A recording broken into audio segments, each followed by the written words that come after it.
Hello, everybody. Hi, I'm here with your weekly identity truth bomb. Today is from 1 John 4:4. There's also something similar in Romans chapter 8, where it talks about how greater is He living in me than he who's in the world. In Romans chapter 8, it says that the same Spirit that rose Jesus from the dead is the same Spirit that's alive and at work within you and I. And so that is your identity truth bomb today. The fact that you have a greater spirit inside of you, living at work inside of you than anything else in the world if you're born again.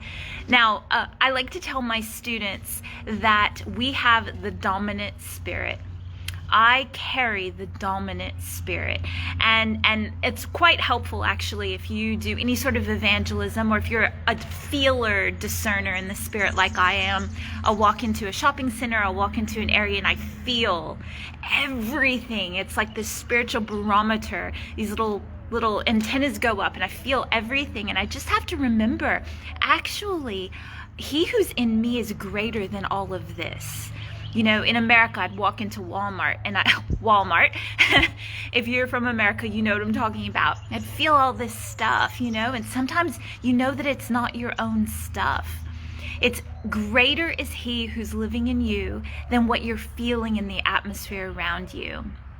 You carry the dominant spirit. Jesus says in Luke 10:19 that all authority He's given to us. So I carry the dominant spirit. I have His authority. He's not going to leave me or forsake me. So I want you to remember that today. And I'll tell you a quick story as well, just to explain more about what I'm talking about as I'm learning that I carry this dominant spirit.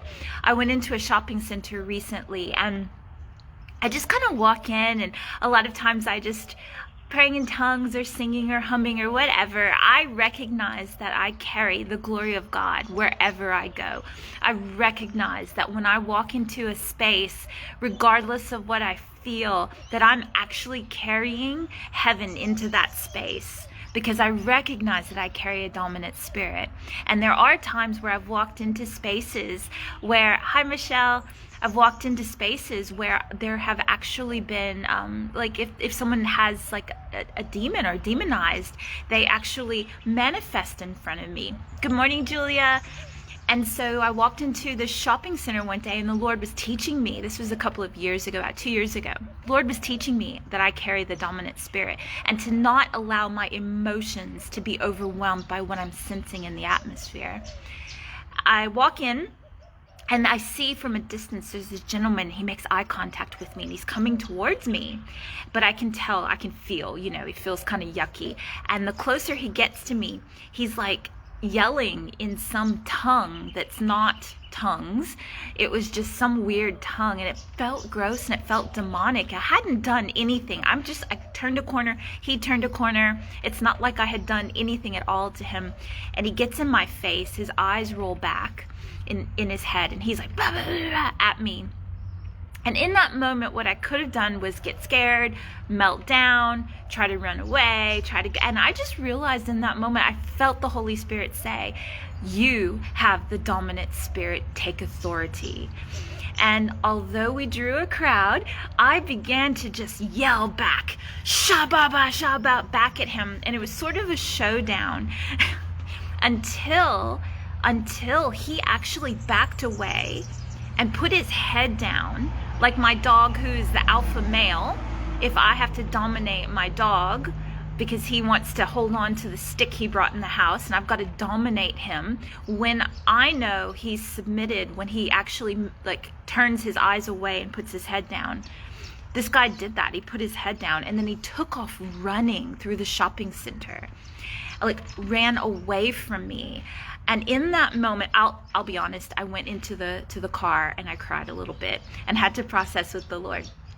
And I had to, explain to the crowd that was there that Jesus loved them, that I was okay, and that it was, the glory of God.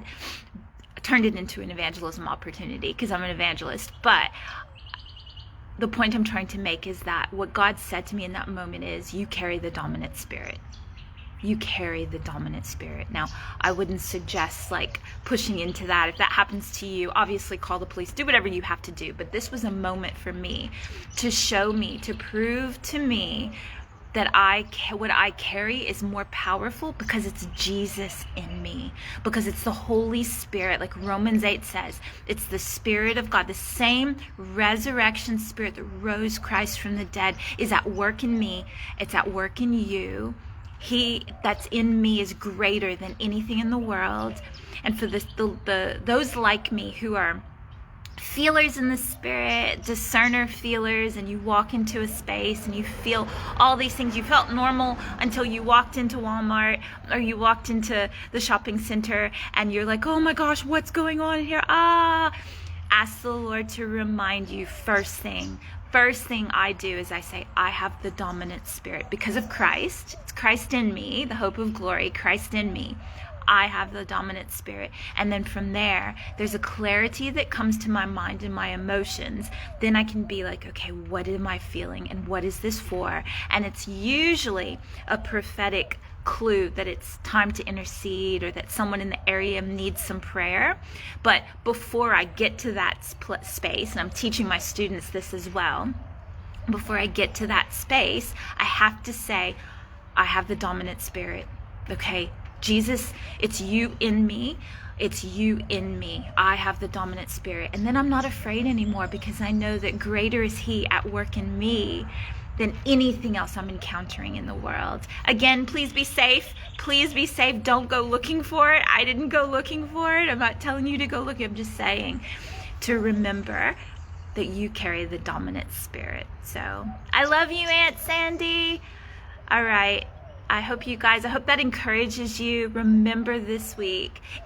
One more little story. I was driving and it felt like everyone around me was wanting to speed and wanting to go past me. Brisbane traffic, big city traffic.